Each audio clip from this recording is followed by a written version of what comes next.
ತುಂಬಾ ಚೆನ್ನಾಗಿದೆ. ಎಲ್ಲ ಆಕ್ಟಿಂಗ್ ಚೆನ್ನಾಗಿ ಮಾಡಿದ್ದಾರೆ. ಚೆನ್ನಾಗಿ ಸೂಪರ್ ಆಗಿದೆ. ಹೌದು, ಸೂಪರ್ ಹಿಟ್ ಆಗುತ್ತೆ. ಹೇಳಕ್ಕೆ ಆಗಲ್ಲ, ಅಷ್ಟ್ ಚೆನ್ನಾಗಿದೆ ಮೂವಿ. ನೋವು ಬಂತು.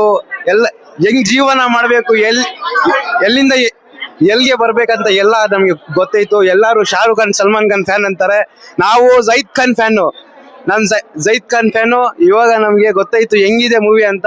ಬನ್ನಿ ನೋಡಿ, ಚೆನ್ನಾಗಿದೆ ಮೂವಿ, ತುಂಬಾ ಚೆನ್ನಾಗಿದೆ. ನಮ್ ಜೈದ್ ಖಾನ್ ಮೂವಿ ನೋಡಿ ನೀವು, ನಿಮ್ಗೆ ಅರ್ಥ ಆಗತ್ತೆ ಏನಂತ ಲೈಫಲ್ಲಿ ಏನ್ ಮಾಡ್ಬೇಕಂತ, ಹೆಂಗ್ ಬದುಕ್ಬೇಕಂತ. ಸರ್ ಬೇಬಿ ಮೂವಿಗಿಂತ ಫಸ್ಟ್ ಕ್ಲಾಸ್ ಆಗೈತೆ ಸರ್. ಸೂಪರ್ ಆಗೈತೆ. ಅವ್ಳು ಬಂದು ಕಳಲ್ಲಿ ಏನ್ ಮಾಡಿಸ್ತಾಳೆ, ಕಳಲ್ಲಿ ಬಂದು ಬೀಳ್ತಾರೆ, ಇದ್ ಮಾಡಲ್ಲ. ಇನ್ನೊಂದು ಹುಡುಗಿಗೆ ಪ್ರೀತಿ ಕೊಡ್ತಾರಲ್ಲ, ಸೂಪರ್ ಆಯ್ತು ಸರ್ ಮೂವಿ. ಫಸ್ಟ್ ಕ್ಲಾಸ್ ಆಗೈತೆ ಸರ್. ಜೈದ್ ಖಾನ್ ಆಕ್ಟಿಂಗ್ ಯಾವ್ದೋ ಒಂದು 50 ಫಿಲಮ್ ಮಾಡಿರ್ತಾರಲ್ಲ, ಆ ತರ ಆಕ್ಟಿಂಗ್ ಇದೆ ಸರ್. ಸಕ್ಕದಾಯ್ತು ಸರ್. ಸರ್ ಸೂಪರ್ ಆಯ್ತು ಸರ್. ಮೂವಿಲಿ ಇಟ್ಸ್ ಎ ಲವ್ ಸ್ಟೋರಿ. ಎಲ್ಲರೂ ಬಂದು ನೋಡಿ.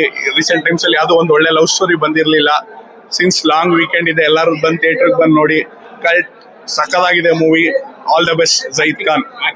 Sir Zaid Khan, I tell you one thing, future Ranbir Kapoor of Sandalwood. So ಸಖತ್ತಾಗಿ ಆಕ್ಟಿಂಗ್ ಮಾಡಿದ್ದಾರೆ. Great. Sir Rachita Ram, she is a seasoned heroine. ಅವ್ರು all the best, always given the best. So ಆಮೇಲೆ ಮಲೈಕಾ ವಾಸುಪಾಲ್ ಅವರು ತುಂಬಾ ಚೆನ್ನಾಗಿ ಮಾಡಿದ್ದಾರೆ. Over all it's a very good movie sir. ನಾವು expect ಮಾಡಿರ್ಲಿಲ್ಲ. ಅಂಡ್ ಈವನ್ ದೋ ಜೈದ್ ಅವ್ರ ಸೆಕೆಂಡ್ ಫಿಲಮ್ ಆದ್ರೂ ಈ ಲುಕ್ಸ್ ಅಮೇಸಿಂಗ್. ಸೀಸನ್ಡ್ ಹೀರೋ ತರ ಮಾಡಿದ್ದಾರೆ. All the best Zaid sir. Thank you.